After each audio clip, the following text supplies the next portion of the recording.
Olá, meus irmãos, minhas irmãs, estamos aqui mais uma vez nos preparando para a consagração e nesse momento nós vamos lutar contra mais um vício. Estamos então aqui em nome do Pai, do Filho e do Espírito Santo. Amém. Vinde, Espírito Santo, enchei os corações dos vossos fiéis e acendei neles o fogo do vosso amor. Enviai o vosso Espírito e tudo será criado, e renovareis a face da terra. Oremos, ó Deus, que instruístes os corações dos vossos fiéis com a luz do Espírito Santo. Fazei que apreciemos retamente todas as coisas segundo o mesmo Espírito, e gozemos sempre da sua consolação. Por Cristo Senhor nosso. Amém. Nós hoje vamos falar sobre ansiedade. Ansiedade é o mal do século, né? Porque a gente vive querendo tudo rápido, tudo tem que ser para agora, tudo tem que ser imediato e isso causa muita ansiedade. Eu vejo muito isso na escola onde eu trabalho e na rua também, nas pessoas, de uma maneira geral, que muitas pessoas tendo crise de ansiedade com muita frequência. Eu nunca tinha visto isso em toda a minha vida. Na escola eu vejo toda hora um aluno tendo crise de ansiedade, professor tendo crise de ansiedade, todo mundo tem crise de ansiedade. É uma coisa que eu nunca tinha visto isso. É muito comum nos dias de hoje. Então nós vamos ver o que é esse vício da ansiedade, por que acontece isso e vamos tentar buscar em Nossa Senhora, em Jesus, os exemplos para a gente combater a ansiedade, ok? Então, a ansiedade é a resposta a uma ameaça desconhecida, uma coisa que a gente não sabe o que é. É algo parecido com medo. Então, a ansiedade parece com medo, né? Você está numa situação que você nunca viu, que você nunca passou por aquilo, então você não sabe como que reage. Isso realmente dá ansiedade. No nosso dia a dia, não encontramos mais paz, tranquilidade e harmonia.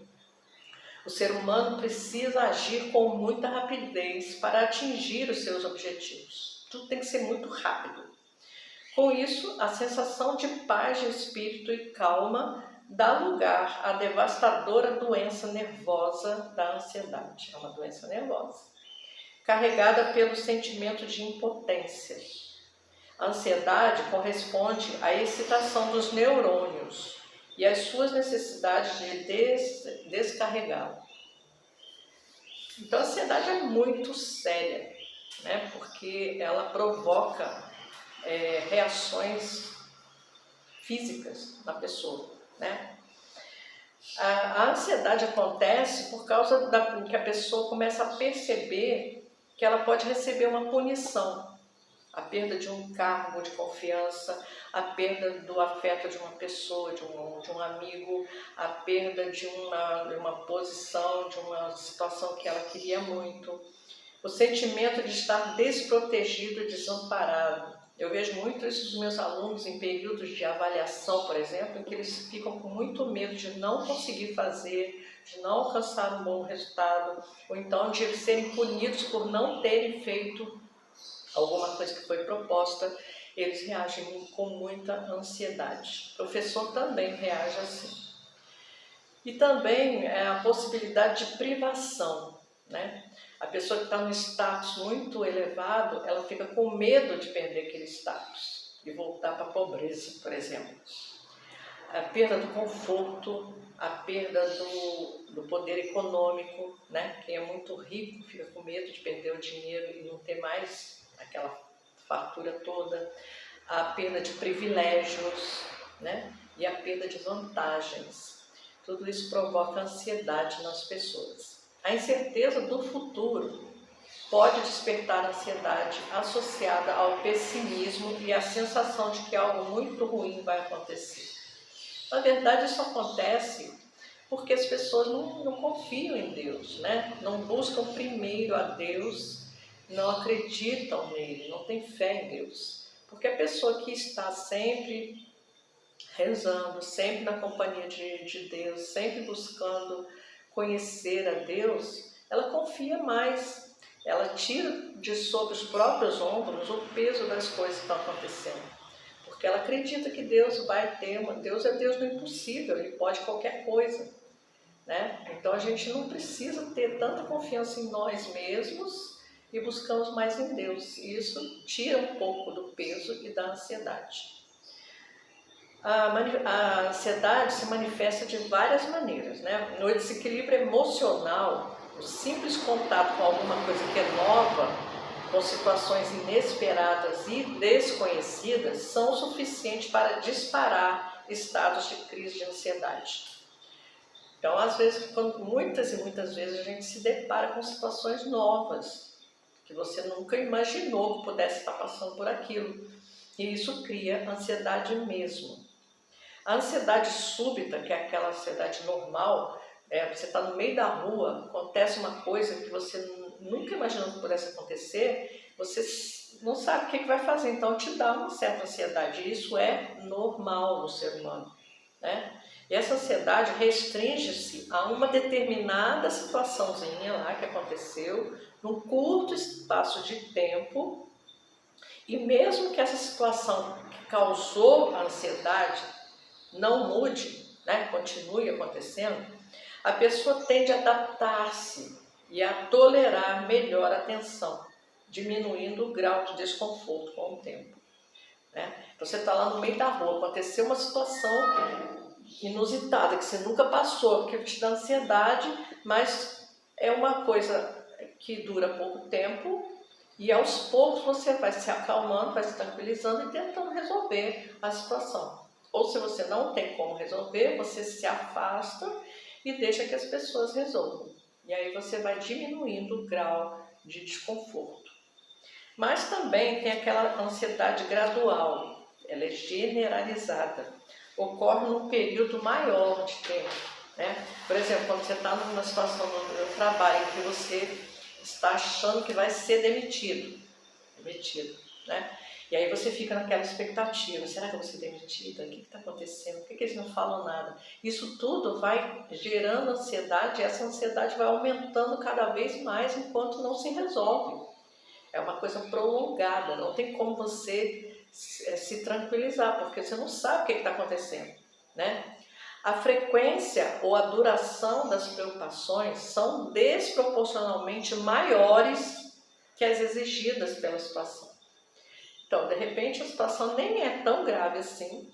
De repente, é até bom que você seja mandado embora, porque tem um emprego melhor te esperando, e você está ansioso porque não pode perder aquele emprego de jeito nenhum. Então, a ansiedade é maior do que a situação em si. A pessoa que permanece apreensiva, tensa, agitada, nervosa e ansiosa, além de ter dificuldade de relaxar, cansa-se com mais facilidade, tem dificuldade de concentração, frequentes esquecimentos, irritabilidade, tensão muscular, dificuldade para adormecer ou então um sono insatisfatório. Olha como que atinge o nosso físico, né? Tensão muscular, você está sempre achando que alguma coisa vai acontecer, não dorme direito, né? Não consegue se concentrar, está sempre pensando naquilo, está sempre agitado, com dificuldade de relaxar, é muito complicado, né? Os efeitos da ansiedade aparecem de múltiplas maneiras, tanto mentalmente quanto fisicamente. Esses efeitos surgem frequentemente acompanhados por alterações comportamentais parecidas com aquelas causadas pelo medo.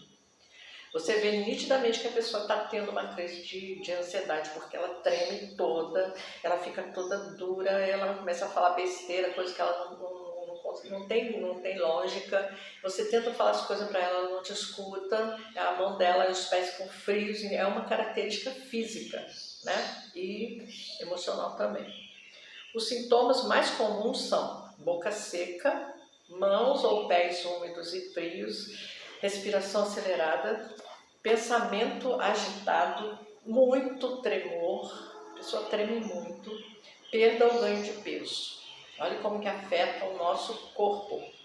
A principal característica do estado ansioso é a excitação.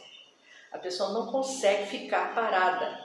Ela rói as unhas, ela puxa o cabelo, ela fica mexendo com algo com as mãos e ela fica inquieta, ela não consegue ficar parada. Tá? A tensão está à flor da pele. Qualquer toque físico ou estímulo causa arrepios.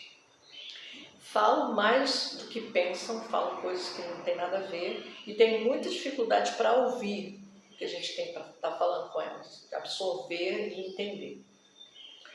Ok?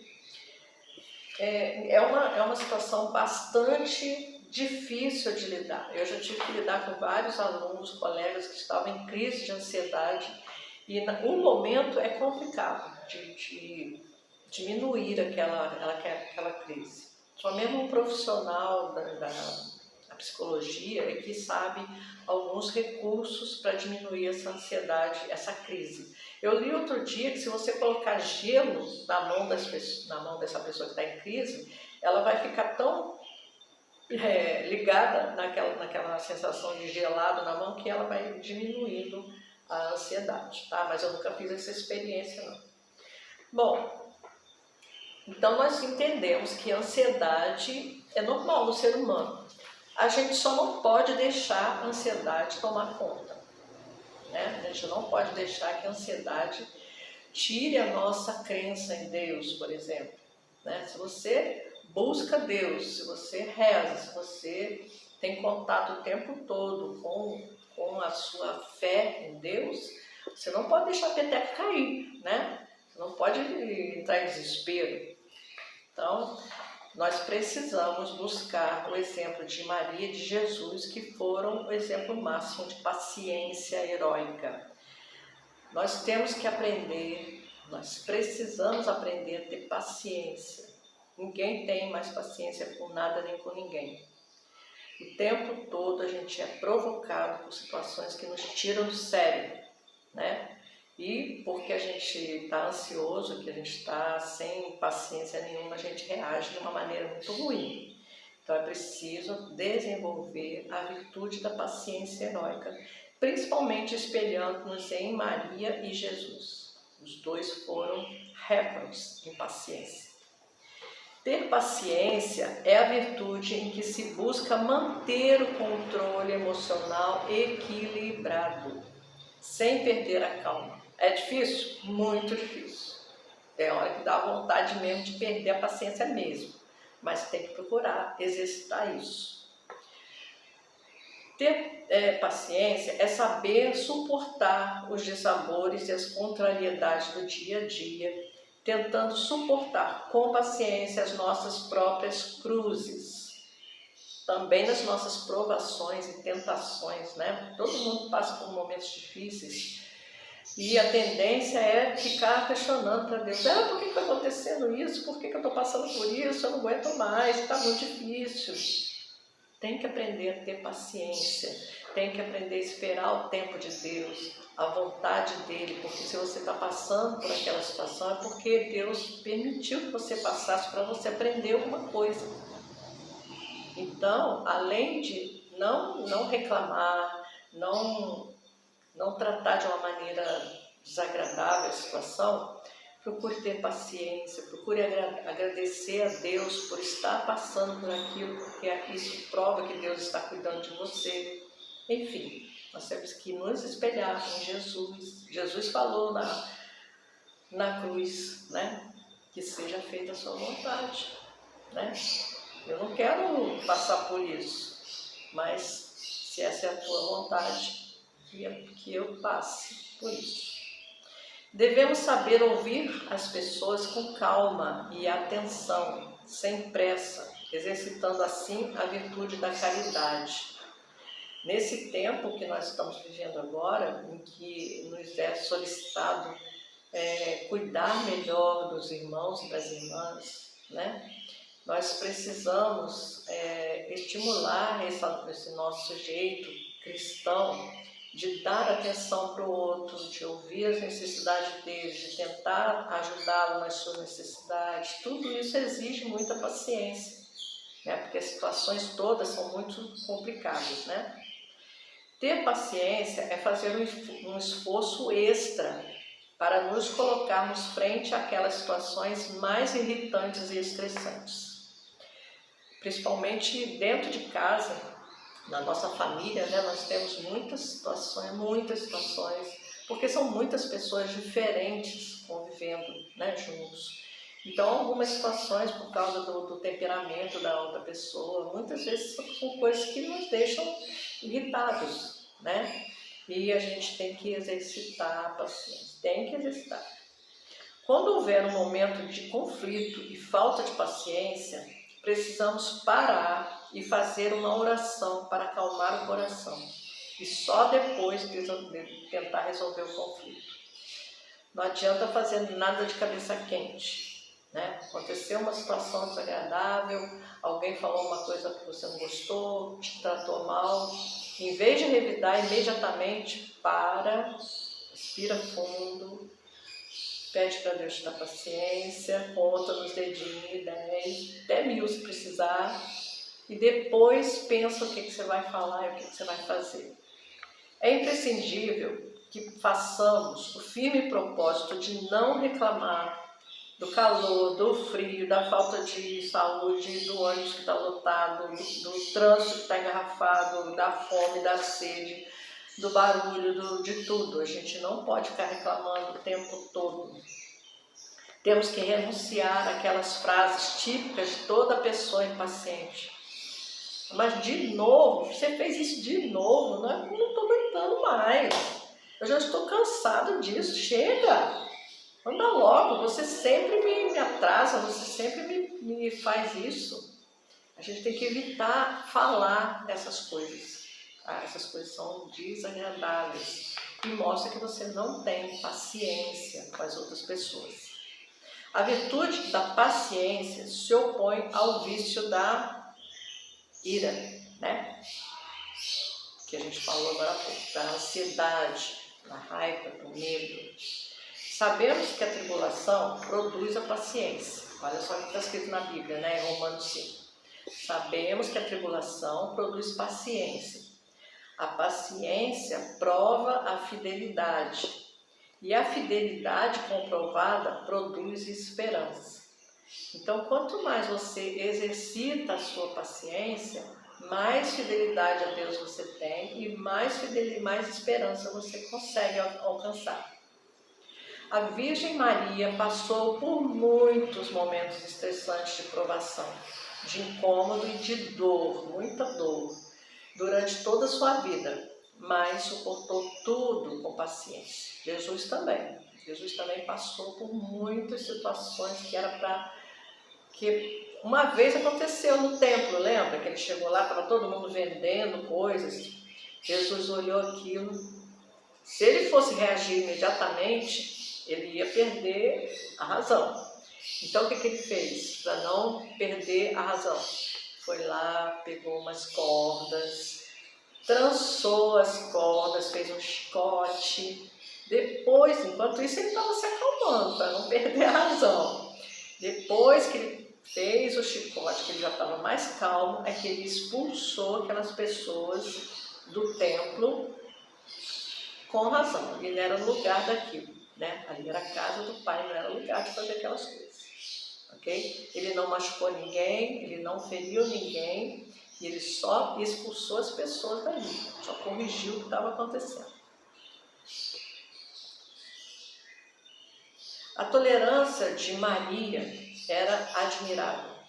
Nunca se revoltou contra os acontecimentos e as atitudes das pessoas, nem mesmo quando viu seu próprio filho pregado na cruz. Ela não ficou lá gritando injustiça, um monte de coisa. Ela ficou ali em silêncio, só sentindo aquela dor. Sabia que tudo era a vontade de Deus e meditava tudo em seu coração. Várias vezes a gente lê isso na Bíblia, né? Maria ficou em silêncio, meditando aquelas palavras em seu coração. Maria sempre teve paciência, sabendo aguardar em paz tudo aquilo que ainda não tinha obtido, acreditando que conseguiria pela espera em Deus. Eu imagino assim, Maria era novinha, né? e recebeu a visita de um anjo que disse para ela que ela ia ser a mãe de uma criança que ia se chamar Jesus. Beleza, né? Ela pensou, como que vai acontecer isso se eu não tenho marido, né? Se eu não tenho como ter relações sexuais. E aí o anjo explicou que ela ia ser fecundada pelo Espírito Santo. E aí nasceu uma criança e todo mundo dizia, os pastores, os magos, todo mundo dizendo que aquele era o rei do universo. E a criança foi crescendo. Imagina Maria convivendo com Jesus durante 30 anos, né? Porque Jesus só começou a sua vida pública aos 30 anos de idade. E Maria ali, esperando, na maior paciência, sem entender nada, né? Porque não é filho de Deus, ele não veio para salvar a humanidade, né? Então ela foi aos poucos desenvolvendo essa paciência, esperando que Deus fosse fazer a vontade dele em Jesus. Irmãos e irmãs, nós estamos vivendo um tempo de cruéis perseguições e terríveis emboscadas, pois o demônio, sabendo que pouco tempo lhe resta para perder as almas, redobra a cada dia os seus esforços e ataques. Nós tivemos muitas aparições de Nossa Senhora, alertando a humanidade de que as coisas não estão indo bem, não estão indo de acordo com deveriam estar, né? Deus procurou colocar tudo à nossa disposição. Ele criou todas as coisas possíveis e imagináveis para que nós fôssemos felizes aqui na Terra. E também nos deu a liberdade de escolher se a gente quer o bem ou se a gente quer o mal. E a humanidade está escolhendo o mal. Então nós tivemos várias manifestações de Nossa Senhora pedindo para a gente rezar mais o terço, para a gente se converter, para a gente não ficar fazendo tanta coisa errada. Nós temos visto nesse mundo cada coisa que não dá nem para acreditar. Além das manifestações da natureza se revoltando contra tudo que foi feito com ela, não é mesmo? Então, nós temos que procurar cada vez mais buscar a Deus, buscar ter paciência, buscar ter mais cuidado com o irmão, com a irmã, que é o que a campanha da fraternidade está nos pedindo.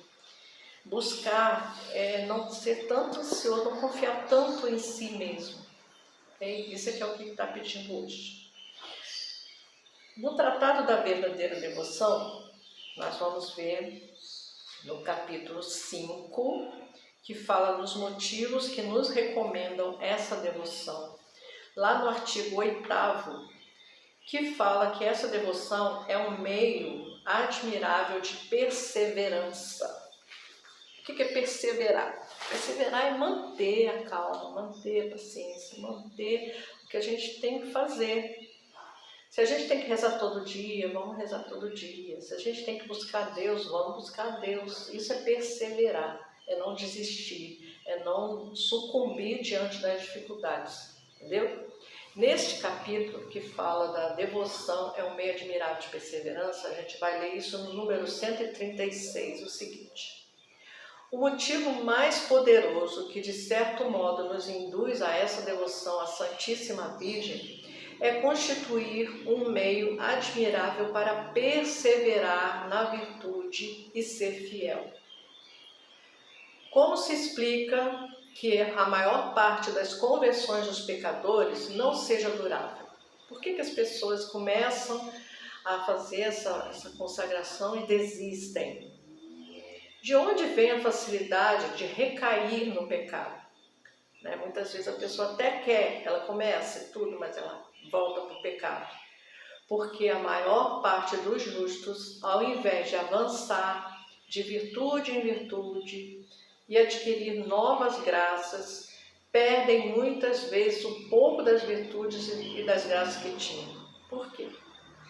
Essa infelicidade provém, como já foi demonstrado aqui no tratado, de que o homem, sendo tão corrompido, tão fraco e tão inconstante, fia-se em si próprio e cresce capaz de guardar o tesouro de suas graças, virtudes e méritos. Ou seja, ele confia em si mesmo. Não confia em Nossa Senhora, não confia em Jesus, não confia em Deus. Não pede ajuda do seu anjo da guarda, não confia em São Miguel, São Rafael, São Gabriel. Não confia. Acha que ele pode tudo, resolver tudo sozinho. Por essa devoção à Santíssima Virgem, confiamos a ela, fiel por excelência, tudo que possuímos, tomamo-la por depositária universal de todos os bens da natureza e da graça. É em sua fidelidade que confiamos, no seu poder que nos apoiamos, em sua misericórdia e caridade que nos baseamos, para que ela conserve e aumente nossas virtudes e méritos a despeito do demônio, do mundo e da carne, que envidam todos os esforços para nos arrebatar. Dizemos como um bom filho à sua mãe: minha boa mãe soberana, reconheço que até o presente muito mais graças tenho de Deus recebido por vossa intercessão do que realmente mereço. A minha funesta experiência me ensina que bem frágil é o vaso em que guardo esse tesouro e que por demais fraco e miserável eu sou para conservá-lo em mim. Então, se você está depositando a sua confiança nos seus próprios esforços, na sua própria capacidade, comece a liberar essa preocupação. Coloque tudo nas mãos de Deus, de Nossa Senhora, de Jesus. Entrega tudo para ela. Buscai primeiro o reino de Deus e tudo mais você será acrescentado. Não é isso que está escrito na Bíblia? A gente só tem que obedecer, tem que seguir isso, ok? Eu sei, não é fácil, e é isso que a gente está tentando começar a aprender agora, nesse período de preparação, em que nós estamos nos esvaziando das coisas que nos afastam de Deus. Okay? Hoje a gente vai tentar ter mais paciência, não ficar tão ansioso com as situações que vão acontecendo no nosso dia a dia. Tá bom? E estivemos nesse momento reunidos em nome do Pai, do Filho e do Espírito Santo. Amém. Amanhã nos encontramos mais uma vez.